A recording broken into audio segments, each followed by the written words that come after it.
All right, everybody, welcome to episode number 2 of the Spiraling Podcast. I am your host, Jackson Wallace. I got my friend, my buddy, my pal, as always, the president and founder of the Hollen Foundation. I got Jason Hollen with me. Jason, how you doing? Hey, good guys. How are you? We're doing fantastic.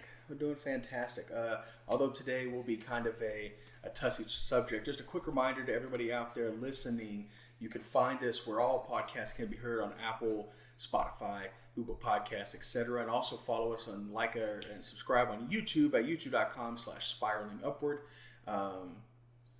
If you guys want to get the video rendition of all of these podcasts, it's all there and put in a playlist for you guys for your convenience. But today, last week we talked about kind of a brief overview of everything. We touched a little bit on the Hollen Foundation. We touched a little bit on who Jason is, kind of his story. And so for today, we're going to get kind of down into the nitty gritty. We're focusing on one subject. This one's a little, bear with us, this one's a little touchy and it might bring up some bad memories. However, me and Jason do feel it is important to, that's what this podcast is for, just kind of tell a story and his experiences. So our subject today is cancer. Oh yeah, cancer. Yeah, no really happy memories there for you. Okay, we are recording. Quick test. All right, everybody, welcome to episode number 2 of the Spiraling Podcast. I am your host, Jackson Wallace. I got my friend, my buddy, my pal, as always, the president and founder of the Hollen Foundation. I got Jason Hollen with me. Jason, how you doing? Hey, good guys. How are you? We're doing fantastic. Although today will be kind of a touchy subject. Just a quick reminder to everybody out there listening, you can find us where all podcasts can be heard on Apple, Spotify, Google Podcasts, etc. And also follow us on and subscribe on YouTube at youtube.com/spiralingupward. If you guys want to get the video rendition of all of these podcasts, it's all there and put in a playlist for you guys for your convenience. But today, last week we talked about kind of a brief overview of everything. We touched a little bit on the Hollen Foundation. We touched a little bit on who Jason is, kind of his story. And so for today, we're going to get kind of down into the nitty gritty. We're focusing on one subject. This one's a little, bear with us, this one's a little touchy and it might bring up some bad memories. However, me and Jason do feel it is important to, that's what this podcast is for, just kind of tell a story and his experiences. So our subject today is cancer. Oh yeah, cancer. Yeah, no really happy memories there for you. Yeah, I mean the thing about the cancer experience is there's a high likelihood that if you're diagnosed with cancer, you're going to make it through. There's a large population in the United States that survives cancer diagnosis. Yeah, and it'll be a rough road, and I've lived that testament. But I've come out on the other side, and I'm just fine these days. That's good. Yeah, so I have some lingering side effects, but there's nothing that I would have changed. Really? Yeah. That's good. So, that's good to hear. The cancer is always it's one of those constant uphill battles. Yeah, and it's a struggle, especially I only went through surgery and the chemotherapy, and I've heard stories about the radiation. Radiation is a little bit harder on your body than just chemotherapy, but the chemotherapy it'll put you in your place, and it takes a lot out of you. Some people handle it just fine, where they have very minimal side effects. Other people, they go on disability and they can't work, they can't function. They can't get out of bed, and fortunately, I was on the latter part. I was able to work a little bit. The days that I was actually doing my treatment, because my treatment was a 48-hour cycle, and during that time period, the first day I felt pretty good, and I had very little side effects. But when they disconnected me from the pump, the next couple of days really when it set in with me. Right. And I was pretty sick. I did not go into work those days. I can't blame you. Yeah, I barely got out of bed. But it wore off pretty quickly.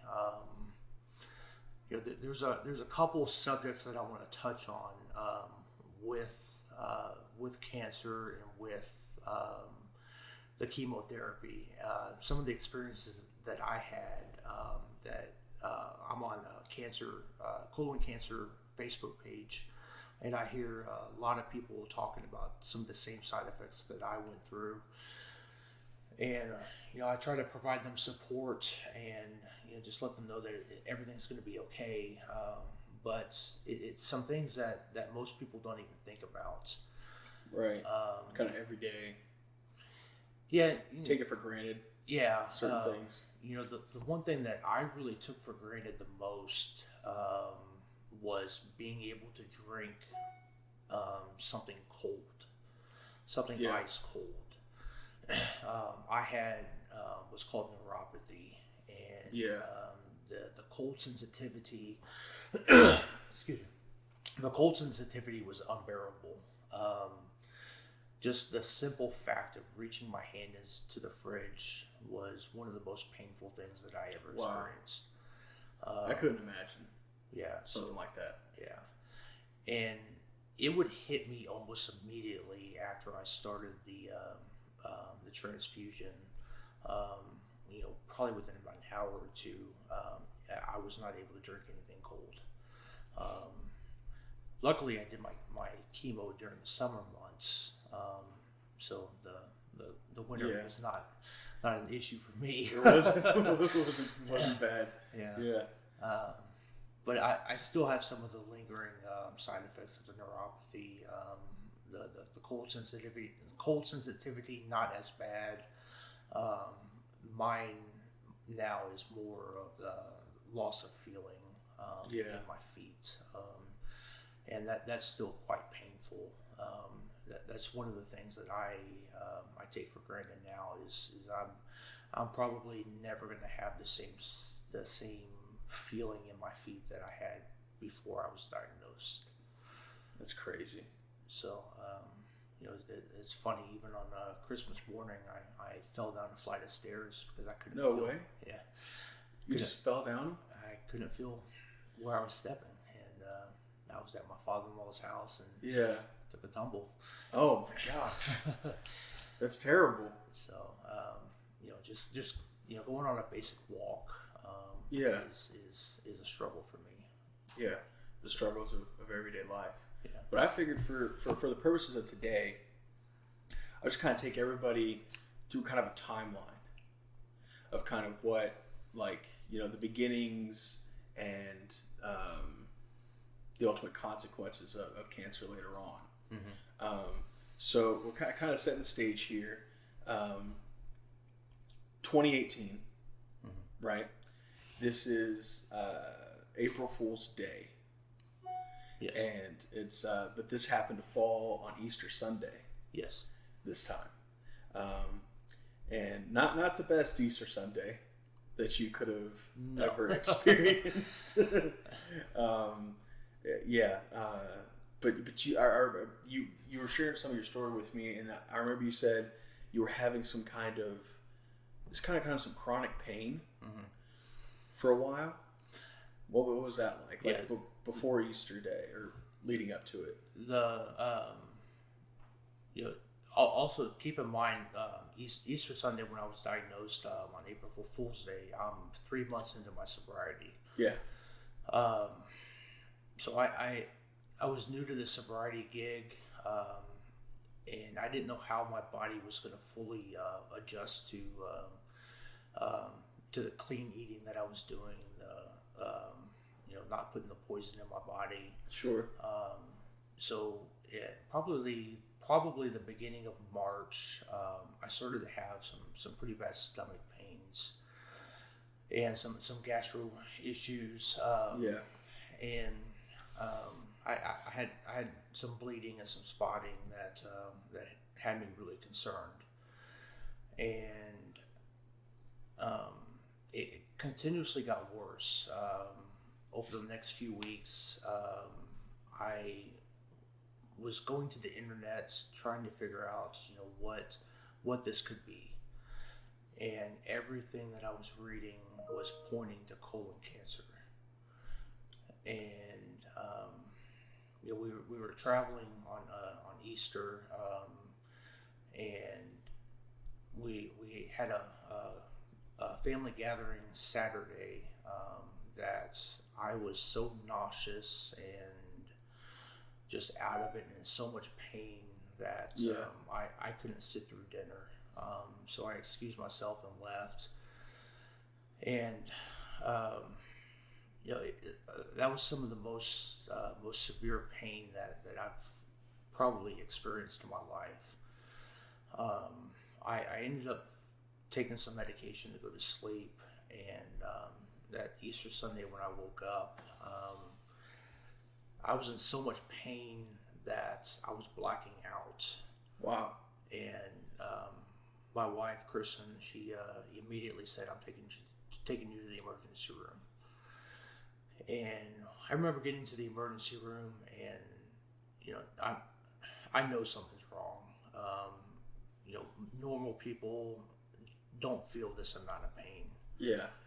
And sitting in the emergency room, they came out and took my blood pressure, and I remember them freaking out because my blood pressure was so high. So they immediately got me back and got my blood pressure stabilized and got me on some pain medication. And then came the start of the diagnosis. They were running several tests on me. They could see that there was some kind of mass in my colon. They didn't know the extent of it until they did a colonoscopy. And I'm gonna tell you guys something that kind of embarrassing, but it's also kind of funny. When you go to do a colonoscopy, usually you do a couple days cleanse. Yeah. And they were rushing this colonoscopy to me, so they did an enema, and that was not very fun. Oh God.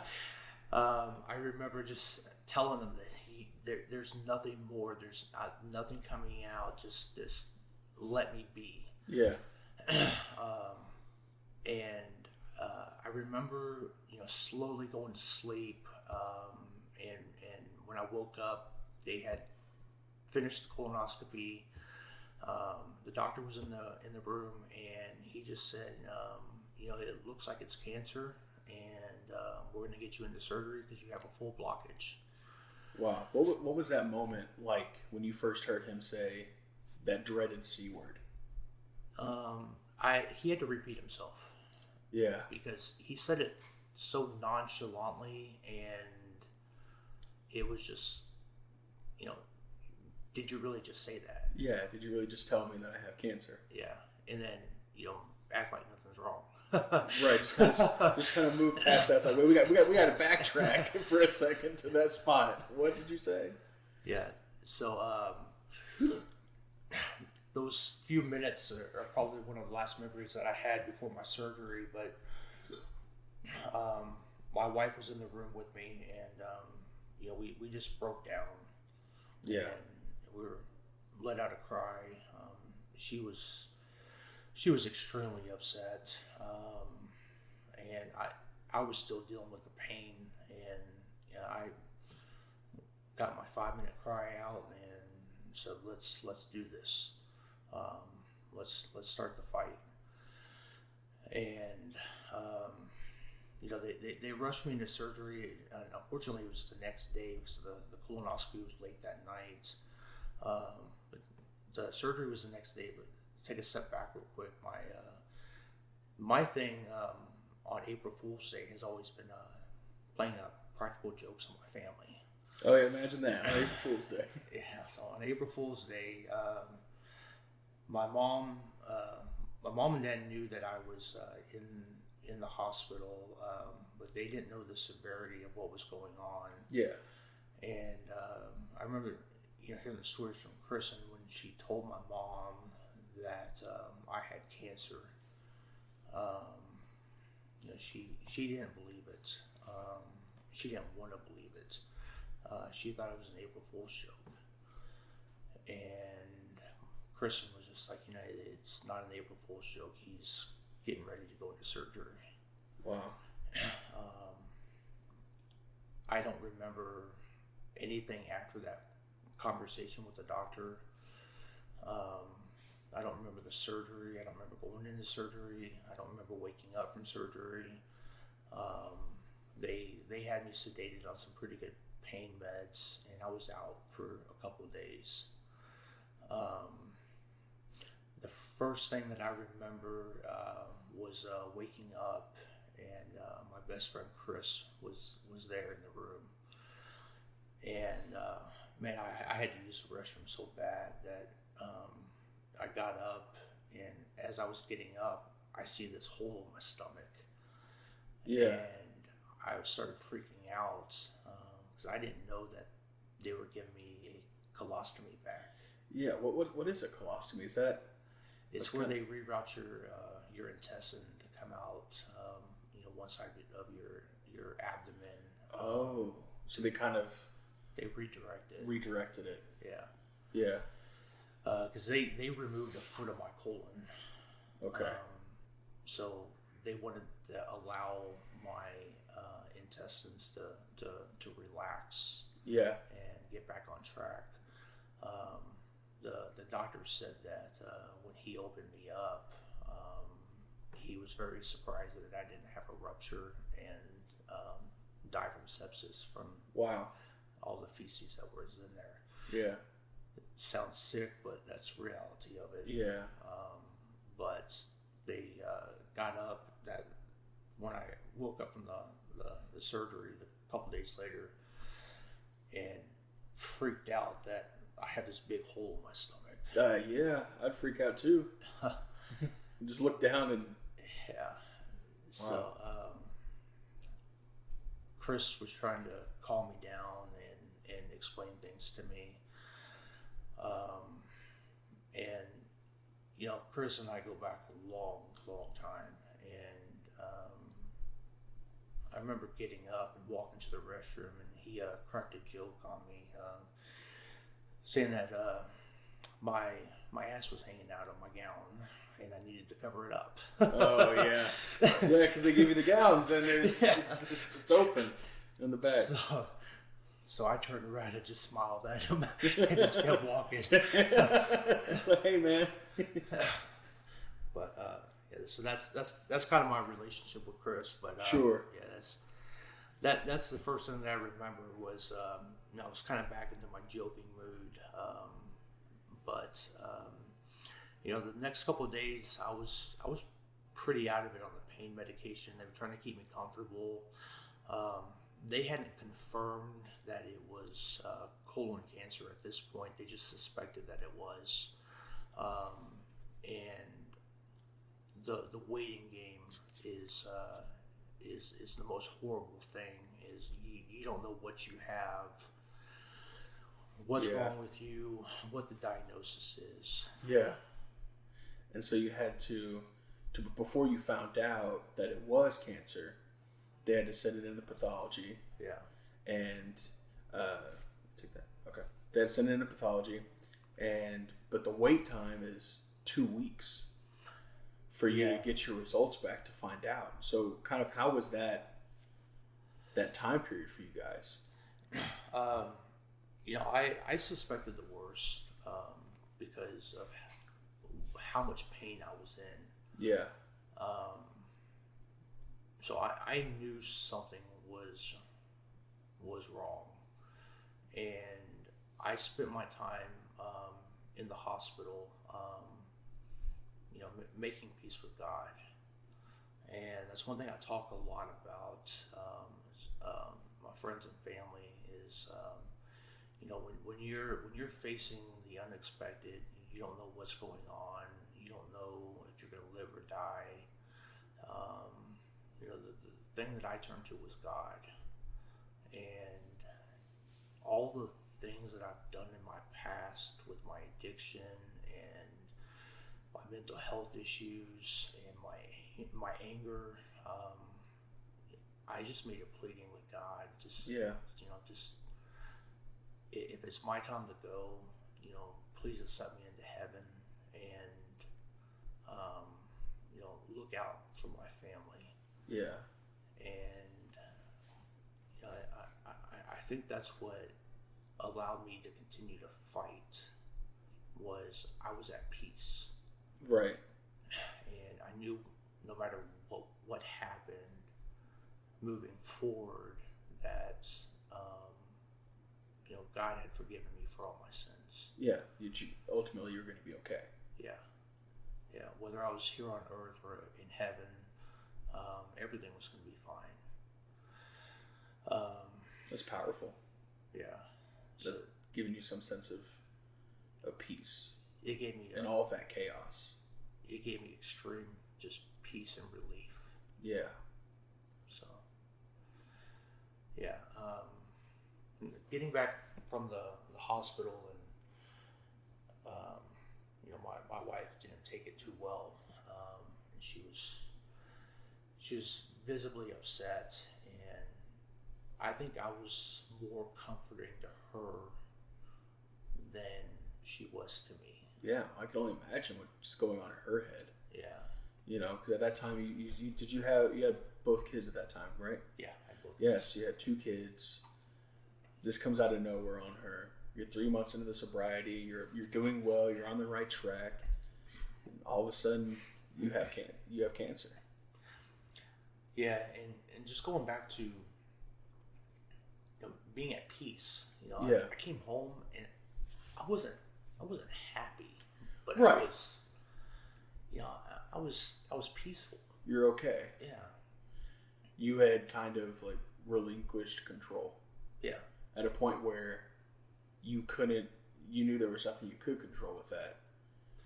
Right? Yeah, I put it in God's hands. Yeah. Just let him take care of it. Yeah. And that's what allowed me to fight, and that's what allowed me to focus on myself. Yeah. So. Yeah, in all of that chaos. Yeah. Yeah. It was pretty hard telling the kids, but I have a little teddy bear that I still have that my kids got me when I was in the hospital. And anytime I feel down or I feel like giving up, I go look at that teddy bear, and I remember my kids gave it to me, and my kids telling me, "Daddy, you can do this." Yeah. There's no motivation quite like that. No, hearing it from an 8-year-old and a 3-year-old, it's pretty powerful. Yeah. So. For sure. Yeah, that must have been incredibly hard on them, and and hard on Kristen as well. Yeah, it was. Yeah. So in this, you touched briefly on this this cancer group that you would join online, right? And you joined this right after you found out that it was cancer, right? Yes. Yeah. Did that help you in any way?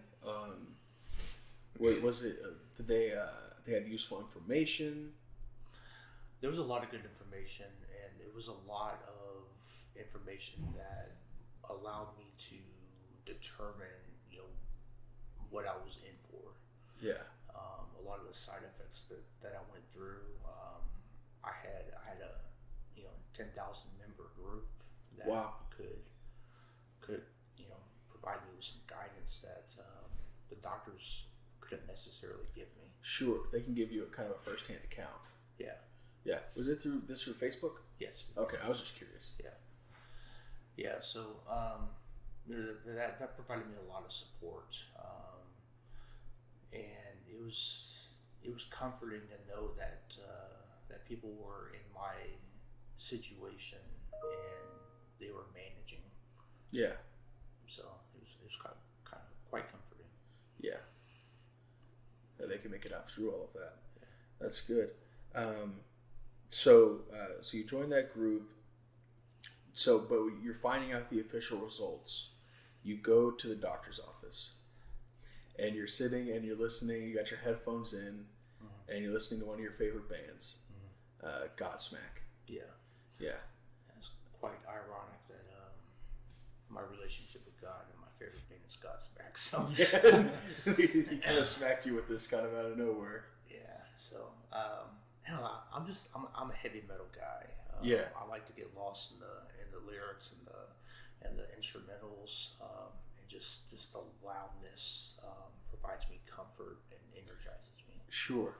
So I'm sitting in the doctor's office, and I have family all around me, and I'm okay. I'm going into this knowing that it's probably cancer. I have already done the research and kind of diagnosed myself. Yeah. So I knew what to ask the doctor, what not to ask the doctor, and they called me back. Kristen and I go back together, and all my family waits out in the waiting room. Yeah. The doctor comes in and confirms that yes, you do have cancer, but he states that it was a full blockage, and I had already known it was a full blockage. Right. And he said, luckily we caught it in time that you're only stage 1. And just from all my research, I corrected the doctor and I said, if it's a full blockage, then it's actually stage 3. So he went back and looked at his notes. He goes, "You're actually correct." Oh wow! So he gives you the wrong. It gives me the wrong diagnosis, and I confirmed this with an oncologist a few days later on the diagnosis and the treatment plan. The one thing that they neglected to tell me that I had to read up on myself was the pathology reports showed the tumor inside my colon, and then I had 2 small tumor deposits outside of the colon. Oh. And it was pretty close to being stage 4. If those would have developed a little bit longer, then it would have most likely spread throughout my body. Wow. But seeing that on the pathology report, going and talking to the oncologist recommended 6 months of chemotherapy, 12 rounds, and he told me, he goes, you can not do chemo, but if you do chemotherapy, it gives you a 5% better chance of survival. Yeah, you guys wanted to go with an aggressive option. The most aggressive option possible. So I opted to do the chemo. And I actually did not make it through all of the chemotherapy. Yeah. But before you could even do the chemo, you had to have a second surgery, right? Yeah, I had to have a second surgery to get a port put in into my neck to go into my artery to be able to get the chemotherapy.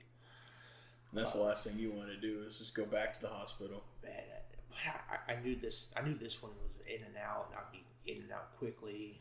Yeah, but still. Yeah. Just the idea of having to go back. Yeah, I'm not very fond of hospitals. After the first surgery, they kept telling me, in order for you to go home, you have to do this, this, and this. And I wasn't getting out of bed. I wasn't really functioning very well. And I woke up one morning and said, screw this, I'm going home. Yeah. And I said, what do I have to do to go home? And they said, you have to walk around the nurse's station a couple times. You have to be able to keep food down and a couple other things. And I did all that immediately. It was within an hour of me waking up. I had met all the guidelines for me to go home.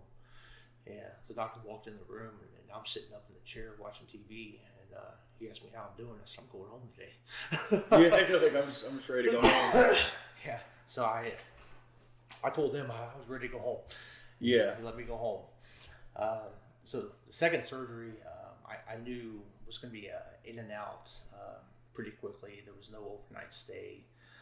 But this surgery really scared me on the competency of nurses and doctors, and just the chain of events that happened that day, from not being able to put me on the operating room table the correct way.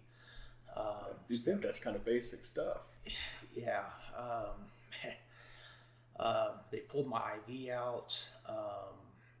They wheeled my bed. They had given me some medicine to calm down. They wheeled my bed out and left the IV stand behind my bed, and it ended up pulling out of my arm. Oof. And that's what started the downfall. That and the anesthesiologist and the surgeon were standing right outside my door arguing about the anesthesia that they wanted to use. The surgeon didn't want to knock me out. The anesthesiologist, he's got blood pressure problems, he's got cancer, you need to knock him out. Yeah. And they argued right there in front of me. Wow. And that's the last thing that you want to hear is, like, you guys aren't on the same page here. I'm about to go under.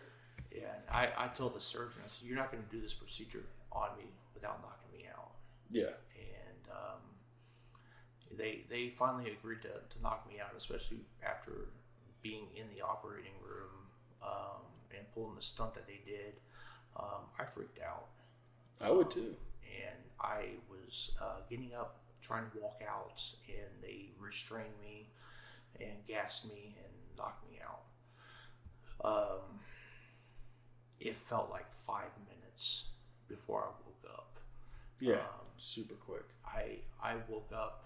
It had been a couple hours that I was asleep, but I remember getting up in the recovery room. The nurse was walking by. I sat up and told the nurse I'm going home. And she goes, Mr. Hollen, you need to lay down, and we need to observe you for a little bit to make sure you're okay. And I said, no, I don't think you understand. I'm going home right now. So they discharged me, wheeled me out. I came home, chowed down on my favorite food, some Chinese food. Yeah. And fell back asleep. Yeah, just went back to sleep. You just didn't want to be in there another minute. I did not want to be in the hospital. Yeah. So. Yeah. Very well. So now you got the second surgery done, and it's time for chemo. Yeah, it's time for chemo, and man, it's a long process. I had a trip of a lifetime, and I don't think I mentioned this in the book. I had booked an Alaskan cruise. Wow. The week that I was supposed to start chemo. Yeah. There you go.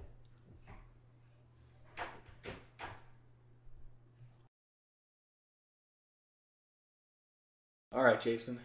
So it's time for chemotherapy. What was that process like? Because I know it's not an easy process, and it's pretty long, isn't it?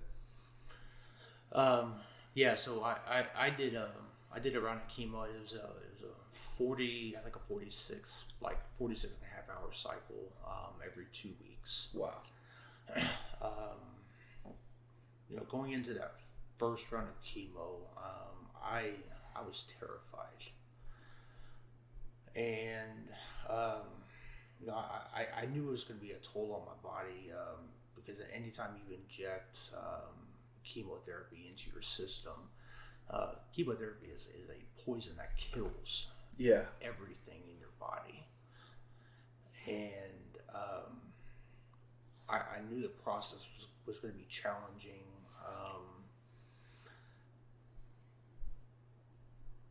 Overall, it wasn't as bad as I was expecting. Right. So, I was able to function on a day-to-day basis. The one thing that that scared the crap out of me was as I was getting later on into the cycles of chemotherapy. I developed what's called depersonalization. Okay. And I talk about this in the book. And the depersonalization comes from the high amount of steroids that they inject into you. Wow. So if you ever think about in the movies when you see people that are juicing and they're taking testosterone and not testosterone but steroids, and they're angry, and they're like kind of a rage, just kind of out of nowhere. I didn't have the rage necessarily because I was so weak I couldn't get angry. But there were a couple times that I got home from that initial day of treatment, and it was like I was watching my body from above and just everything that was going on. I had no control over my body. I had no control over anything that I was doing, and it was pretty scary. I remember calling my sponsor the next day after the first time this happened, and we talked through what I had experienced, and he was the one that guided me to depersonalization. Yeah. That's a scary moment. Yeah, I would imagine. It's losing control. Yeah, because you hear, this is extreme, but you hear people like in murder trials and things like that talk about they had no control over their body. Yeah. This was it, and I had never experienced this before. So it was a pretty scary moment. I went through 9 rounds of chemo. And after the 9th round of chemo, the feeling in my feet and the neuropathy just I wasn't rebounding from it. And I remember consulting with a doctor because I had during this time period we had a couple chemo sessions that got pushed off a week because my immune system, my cells just weren't bouncing back, and I had low platelets. Yeah. And the only thing for the platelets is to either have a blood transfusion or just let it ride. Yeah. So we did that, and after this 9th round of chemo, I went to see the doctor and told him, man, I can barely walk. My feet are so bad. I'm scared to continue the chemo because I think it's going to get worse. And he agreed, and we made the determination that we were going to stop the chemotherapy. Yeah. I was terrified that I wasn't going to be able to walk. Wow. And that's a scary thing to have to live through. Yeah.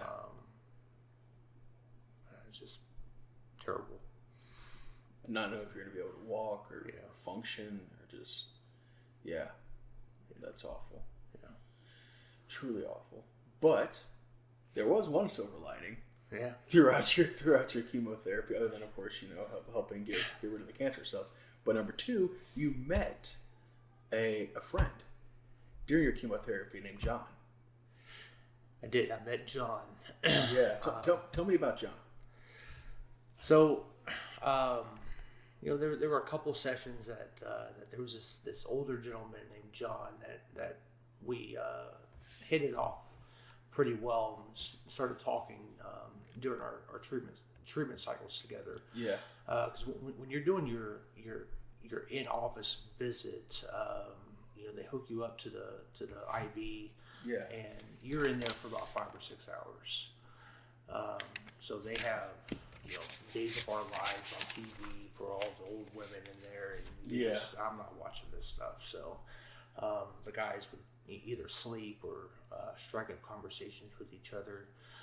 And John was stage 4. I don't remember what kind of cancer he had. Stomach. Yeah, it was something stomach. Yeah.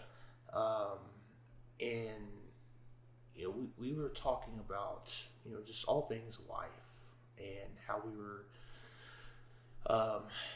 each coping. Sure. And different things that we both experienced that only somebody going through cancer can relate to somebody else with it. So I was able to have conversations with him to provide me with some insight on how I was feeling, because I couldn't have those conversations with my wife or my parents or anybody else. And him and I developed a pretty good friendship, and I'm kicking myself in the butt for not getting his contact information, but he provided me with some insight in life that sticks with me to this day. That's good. That's good that you're able to have that connection with somebody who's going through it at the same time you are. Yeah. Yeah. You just kind of feed off each other. Yeah.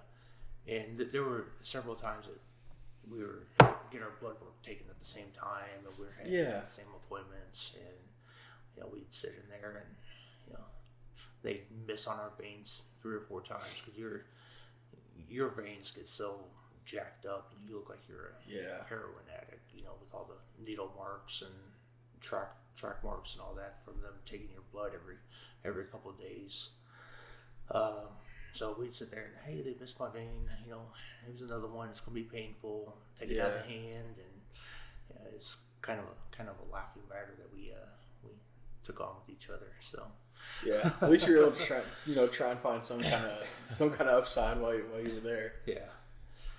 So that's very good. So you go through your chemo. You decide 10's gonna be enough. Yeah, after 9, we called it quits. Yeah. And all my scans came back clear, and we just there's no cancer that they can find, so that's good.